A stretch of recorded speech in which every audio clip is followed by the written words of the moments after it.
Okay, I'm a firm believer in all of this, having been brought up around the spirits. What I'm about to tell you happened to me 4 years ago. I was staying in Gaborone, Botswana, with my dad and stepmom.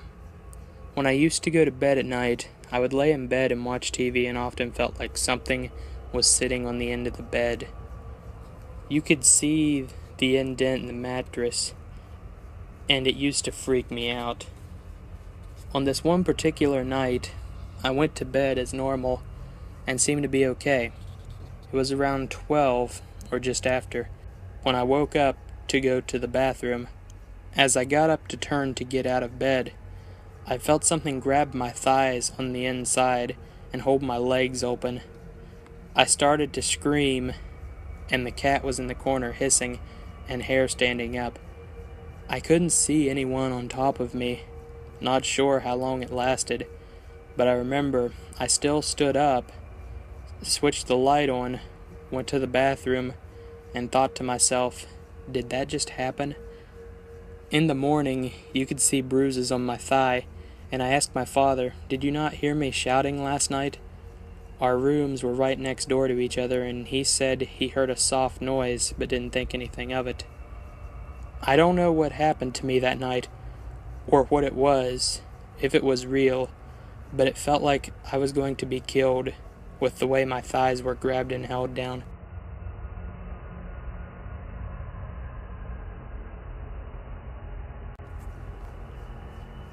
I'm 24 years old, living in Orange County, California.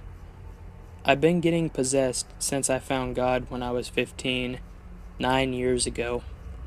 I have been spiritually battling my faith. I have a lot of possession experiences, talking in multiple voices, acting inhumane, staring at walls, eating spiders, etc. Probably one of the most memorable experiences was when I was having an exorcism performed by a youth pastor at my church. And as soon as they started praying, I said some words in some language and twisted my neck, which put me in the hospital for several weeks, as well as an outpatient psychotherapy.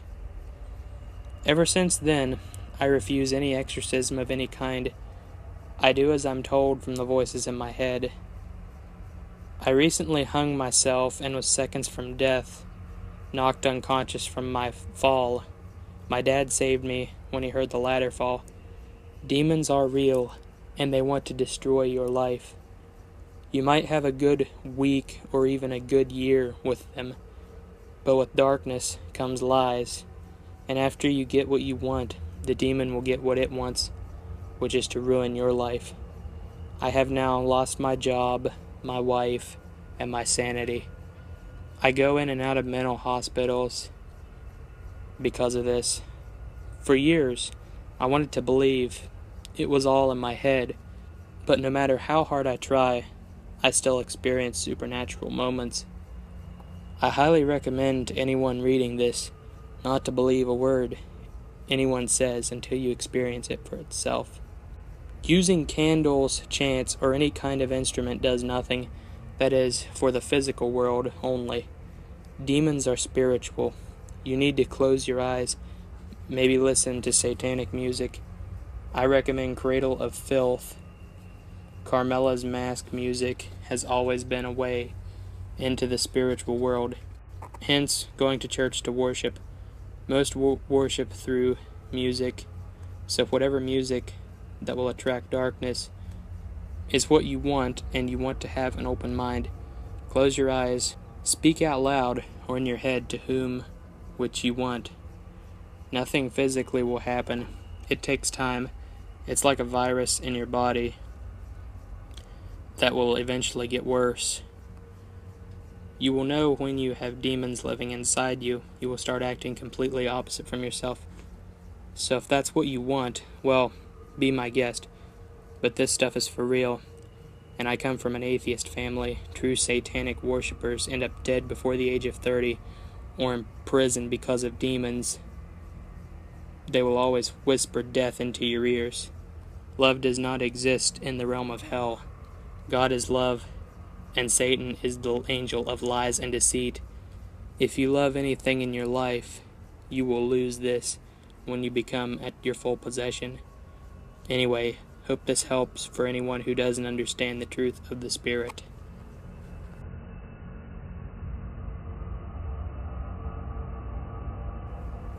Alright, so in my last year of being at middle school, I was going through my stage of being that typical emo/scene kid that hung around the school or did out of the ordinary things, including messing with a Ouija board.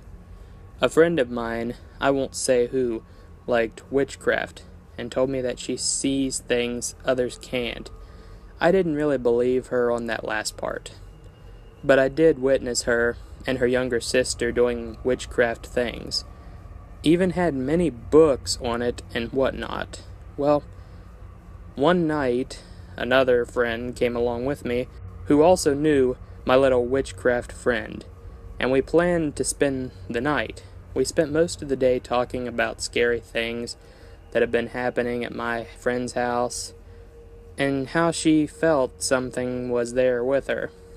Well, it was night time then, after a whole day of talking about scary experiences.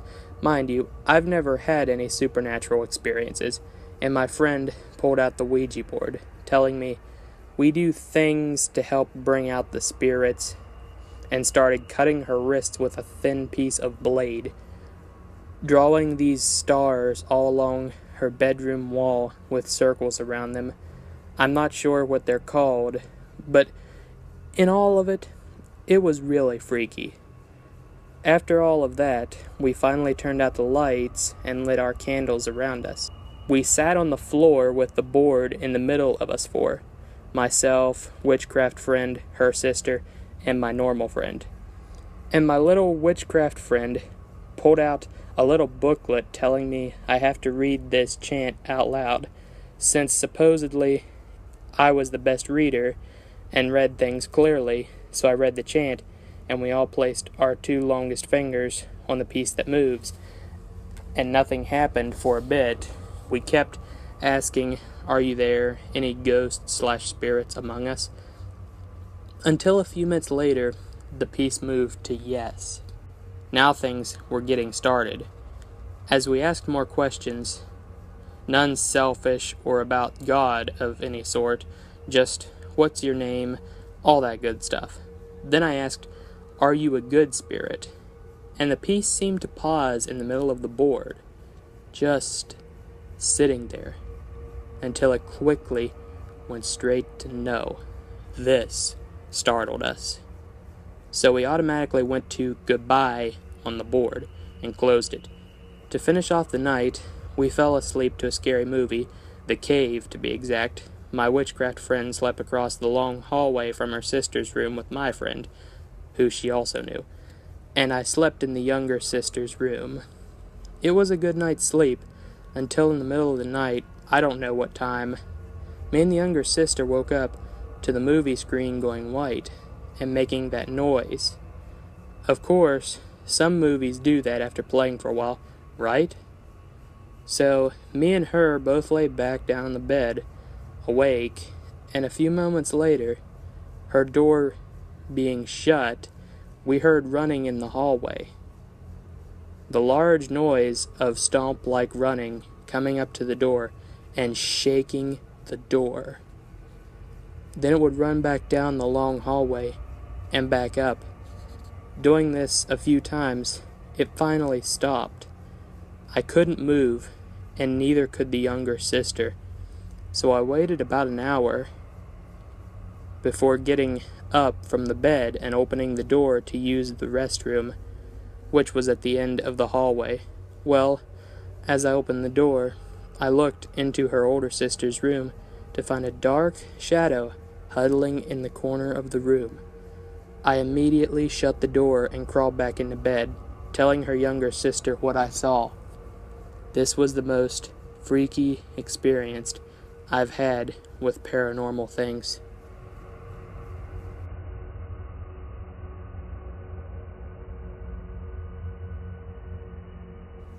Hey, I'm 22 and moved in a house by myself when I was 20. The house is very haunted. I used to hear cups being placed on the table at night, I heard the toilet seat slam. I heard glasses busting at night and would be busted when I got up the next morning.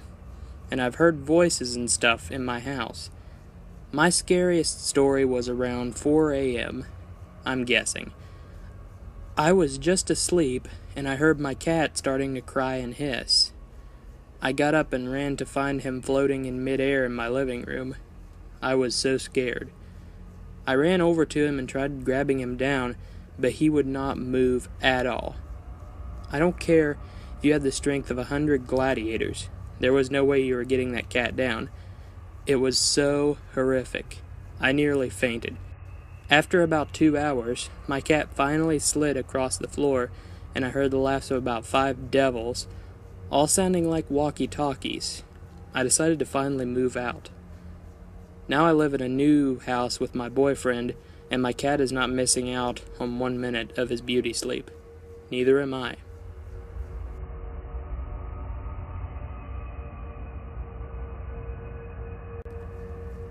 This is a story from my grandfather. He used to be a truck driver when he was young. I'm told that at the time he was not the best person. He drank and was a philanderer. He picked up a hitchhiker one evening on one of his various routes. People did that sort of thing in the 50s and 60s. It was a man with dark hair, normal looking. The man began to talk to him. It was small talk at first, then it turned sinister. The man knew his name, even though my grandfather had not told him. He knew my grandmother's name and the fact that they had twins, which were my mother and aunt. The man suggested that my grandfather should kill his wife and children. He said he should take an axe and just chop them up.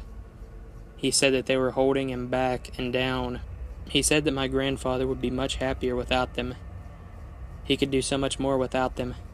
Needless to say, my grandfather stopped the truck and told him to get the F out, and the man did. He was terrified for the rest of his drive. This was a time when there was no internet, and no way anyone could find out personal information that easily. The only conclusion my grandfather could come to was the man was a demon of some sort. Pure evil. He learned that negative activities will draw negative towards you, and is now a better and good person.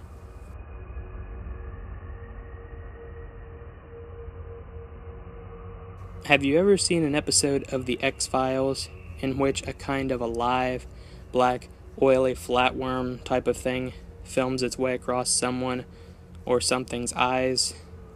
Well, this is what I saw. First, let me say that I'm a clairvoyant and an intuitive, and have been aware of this all my life. I was tapped by a spirit at the age of 4. I have always been able to see things. That being said, here is my tale, one of them anyway. I was attending a spiritual workshop at a very high-end hotel in the desert area of Palm Springs, California. There was a circle of about 12 of us who were there for a weekend of delving into ourselves, assisted by a facilitator who we shall call Michael. Michael was going around the room and assisting everyone individually on that first day. He came to a woman, let's call her Pat, who was there with her boyfriend, let's call him Jim. These two were part of our meditation group that met every Sunday. At one such meditation meeting in which Michael had first been introduced, I had a gargoyle-faced entity rise up from her and loom, leering above her right shoulder. It was mocking Michael as he tried to rid her of it. When he was done with his attempts, it gloatingly went right back in. Now he was trying again. Let me add here that I had previously had a dream about Pat and Jim, in which he was imprisoned inside of her in a honeycomb of darkness, filled with many others, and screaming to get out as he reached for the light. Before I even knew her, I had seen them from a distance. She appeared to be sucking out his life force when they kissed. I saw this before I realized with a gasp that it was my longtime friend Jim with his new girlfriend. Back at the workshop room, Michael was working to help Pat rid herself once and for all of that gargoyle entity. After a long struggle, it was out, but now she had to go to the bathroom. Emily was sent to go with her and to watch over her so that the entity wasn't allowed back in. Pat was panicked and believed she would die without its presence, since that is what it had told her and made her feel, so she quickly let it back in. By the time she returned to the room, it was dug deeper than ever. She was up all that night, racked with fear of that dark thing. The next day, as we began to close the workshop, we were doing some exercises and partnered up. In one, we had to look deep into each other's eyes. I was partnered with Jim. As I looked into his eyes, I saw that oily, black, leech-like dark entity slither in and to across his eyes from all directions, until it covered them completely. And I was looking at totally black eyes. I just watched. Then I pulled back. I was quietly freaked out. Somewhat used to seeing these types of things, since he was my friend, I decided not to let on, so I regained myself and continued with the exercise.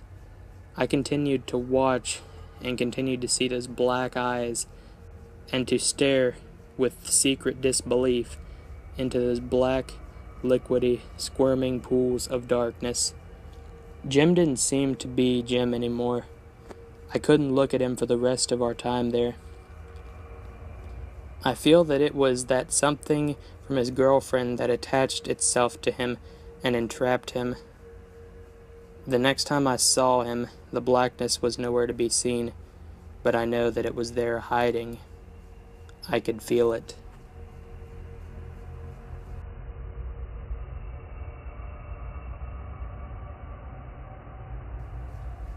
I have always been curious about the paranormal, and have always been a little skeptical. Seeing is believing is the approach I take when it comes to a ghost, UFOs, Bigfoot, etc. Deep down, there is a piece of me that believes there is something out there that just can't be explained, and I'm sure that is the case with most of us. My story starts off on a hunting trip that my best friend and I took this past deer season. The date was December 12th, 2011, a weekend that has been branded into my memory. Chad and I leave our houses around 5:30 p.m. on a Friday evening, headed north to a city in Mississippi called Columbus. It's a good 4-hour drive from the Gulf Coast. We arrive in the Columbus area around 9:45 p.m., and it takes about 30 more minutes to reach Chad's uncle's house. His uncle's house is a cabin located about 3 miles off the main road, way back in the woods, away from everyone and everything. To us, this is paradise. No noise, no phones, no TV, just peace and quiet. After a long week of work, this is what we have been waiting for all that week. After we arrived at the cabin and unloaded all of our hunting equipment, we sat back on a small table located in the middle of this small one-room cabin. The cabin had 2 sets of bunk beds, a kitchen sink, and a table, and in the far corner was the bathroom with a shower curtain for a little privacy so you could do your business. It was well after 12 a.m. that we decided to turn in. We set our alarms to go off at 5 a.m. After a long day of hunting and scouting, the next day we meet back at the cabin and decide to go into town for dinner. We returned back at the cabin around 8 p.m. that night and sat at the table talking about the day's hunt and making plans for the next day. As I mentioned before, there are 2 sets of bunk beds in the cabin.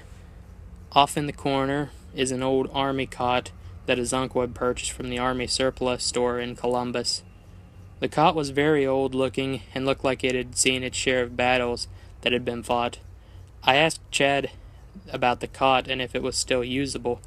He tells me that it was, and asks why. Did I plan on sleeping on it? I told him that it looked real comfortable and I wanted to give it a try. Now, setting up the cot took a lot longer than I thought it would, and I was beginning to wonder if it was worth the trouble. After getting it set up, I was ready to crash after a very long day of hunting. I laid down, and it's only a few minutes, and I'm out cold. Later that night, around 1:20 a.m., I woke up from a deep sleep, just staring at the ceiling.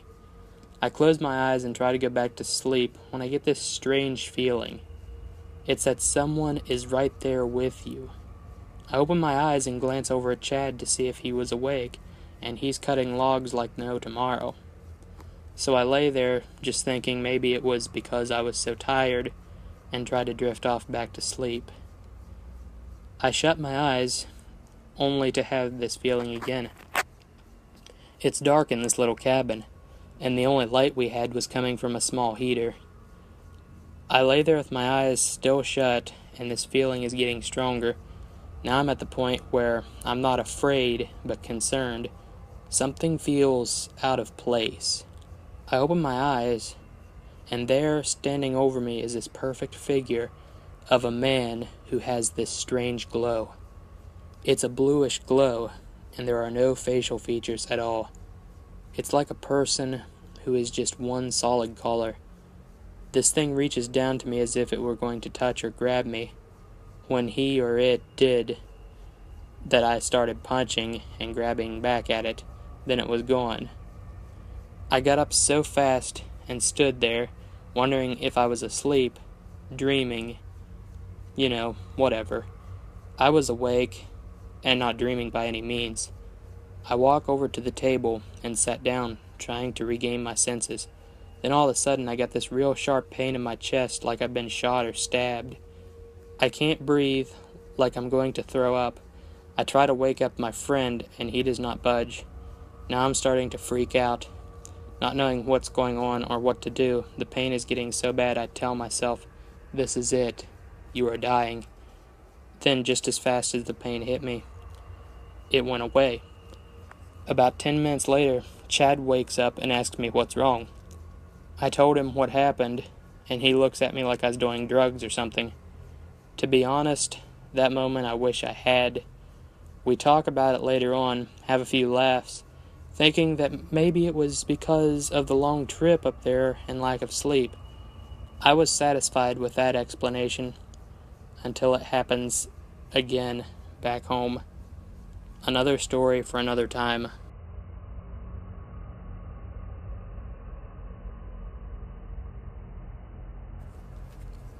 This is a recount of my one experience of the supernatural. It may seem a bit dull compared to other tellings of this type, but what happened to me is all the truth. In 1983, I was 11 years old and went to spend a week with my first cousins. It was really hot that summer, and the coldest place in the house was downstairs in the semi-finished basement where we also slept. Everything was just great until one day my aunt went to the grocery shop and we, the boys, 3 in all, stayed home and played in the basement. About a couple of hours later, we heard the heavy front door open and my aunt and cousin, Jen, walking in the upstairs. Well, boys being boys, we were excited to see what my aunt had brought back for us, and we ran up the stairs, all excited. When we entered the living room, the front door was wide open, and the back door was open, but no Aunt Joy or Jen. I thought it was weird, but nothing really scary. My cousins were very concerned and started whispering back and forth and seemed scared. Tad and Jim both decided we should play outside until my aunt returned home. A little later, when she came home, Tad and Jim ran in the house before me to yell at my aunt what had happened.